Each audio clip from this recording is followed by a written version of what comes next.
Be honest. How many unfinished tasks are controlling your brain space right now? Maybe it's that email you haven't replied to, the errand you keep putting off, that idea you haven't touched in months but you can't stop thinking about. Or even it's maybe some kind gesture you want to do for a friend, your spouse, or your kids. You're not broken. You're not lazy. You're just carrying too much in your head and not enough in a system. Your brain was made for creativity, not just for memory. And trying to store everything in your head is the reason you keep dropping the ball. Today, we're going to solve that problem for you by connecting biblical principles with Getting Things Done by David Allen. And that's exactly what we do every week on this channel. So make sure to subscribe to get more awesome videos just like this one. Because the book Getting Things Done is not a hustle manual. It's a system to help you get out of your own way so you can think clearer, act faster, and finally make traction on what matters. And this aligns perfectly with scripture. In 1 Corinthians 14:33, it says, "For God is not a God of disorder, but of peace." And that's who you are as well.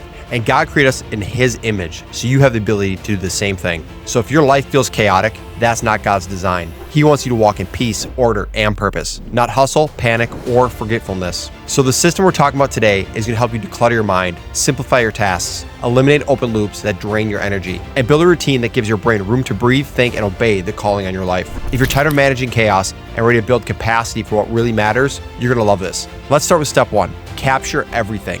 The reason your brain won't calm down is because you keep using it as a junk drawer. We're going to stop that today. So if you ever feel like your brain just won't shut off, that's not because you're overwhelmed. It's because you're trying to carry everything mentally without a reliable way to release it. David Allen says the human brain is a phenomenal place for ideas, but a terrible place for storage. Your stress isn't from having too much to do, it's from holding it all in your head. That's what Allen calls open loops. Any task, decision, or commitment that's floating in your mind without a resolution, they create friction, low-grade anxiety. It's mental clutter that never lets you rest. So the first step in getting things done is capture everything that has your attention, not just the big stuff, every task, every idea, every to-do. I want you to write it down. Get into a system that you can trust, because that moment you write it down, your brain releases it. The weight lifts. You can finally breathe. In Habakkuk 2:2, it says, "Write my answer plainly on tablets so that a runner can carry the message to others." That was God's instruction to a prophet. Don't just hold the vision, write it on so it can move. The same principle applies here. Until you capture what's in your head, you'll keep losing momentum trying to remember, prioritize, and sort it all out at the same time.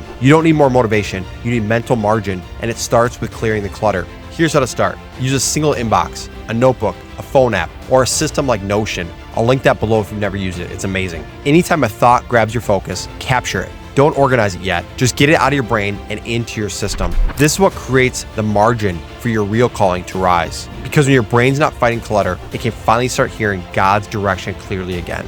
And this secret of writing it down is actually a great way as well to handle it when you can't sleep. Like when your brain is firing on all cylinders and all you want to do is rest, but you can't stop thinking about the day ahead of you. What you can do is you can wake up, write it down on a piece of paper. It takes it from your mind onto paper and it will allow you to rest. So hey, really quick, are you struggling to get clear on what really matters in your life? I put together a free resource called the 12 Laws of Faith-Driven Success. It's built to help you lead with clarity and grow with purpose. It's a super short and simple guide to follow. You can grab it anytime at zolane.com/12laws, but I think it's going to really help you. Now let's get back to the book. Capturing everything is step 1. But if all you do is dump your thoughts into a list, you'll just create a smarter version of overwhelming yourself. That's why David's next step is all about clarity. Once you've captured everything, now you ask, what is it and what's the next action? That's the difference between confusion and traction. Let's say you write down taxes, kids, marketing strategy. Those aren't tasks, those are categories, and vague entries equals vague energy. Your brain doesn't know where to start, so it hesitates, it delays, it loops. Now take those same ideas and clarify them. Call my CPA and ask if he received all the required tax documents. Number 2, plan kids' day for Saturday. Be specific. Number 3, draft an outline for my next marketing idea. See the difference? Clarity converts tension into traction. Allen teaches that each item must be evaluated and sorted. Is it actionable? If yes, what's the next step? If no, should it be archived, delegated, or scheduled for later? This isn't just organization. This is an emotional piece through decision making. Because when your brain doesn't know what something means, it treats it like a threat. Every unclear item becomes mental static. But the moment you define it, your brain can relax. Proverbs 21:5, it says, "Good planning and hard work lead to prosperity, but hasty shortcuts lead to poverty." That applies to your finances and to your focus. Too many people live reactively. Everything's urgent, everything's loud. And because they never take time to clarify, they burn time, energy, and peace reacting to what could have been planned ahead. So we want to do these clarifying questions that will help bring things into order for you.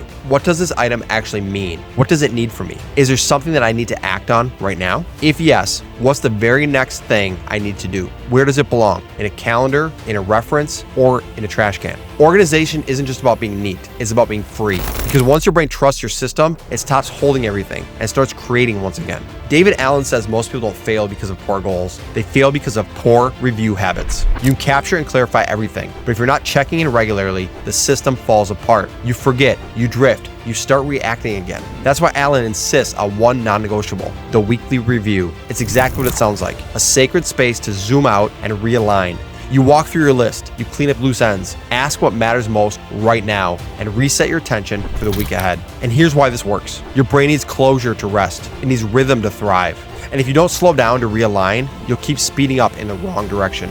Most people are sprinting on a treadmill, lots of motion, but zero movement. Reviewing things pulls you up the hamster wheel so you can lead with intentionality and not reactivity. Here's a great example from the Bible. After Israel left Egypt, God didn't rush them into the promised land. He led them slowly, day by day, with built-in rhythms of reflection. He wanted them to appreciate it once they got there. Manna fell from the sky daily so they could eat. They couldn't stockpile it, or they couldn't overplan for it. The cloud and the fire, by day and by night, it told them when to move and when to stay. And Moses, he didn't move without first checking with God. In Exodus 33:15, it says, if you don't personally go with us, don't make us leave this place. That's review. That was Moses saying, I won't make decisions out of momentum. I'll pause until I'm realigned. Moses wasn't just leading people. He was stewarding a promise, and that required constant recalibration. But most importantly, and catch this, he didn't want to move until he knew God was with him. So your weekly review can look a lot like this. Scan your inbox, your to-do list, and your calendar. Ask what's done,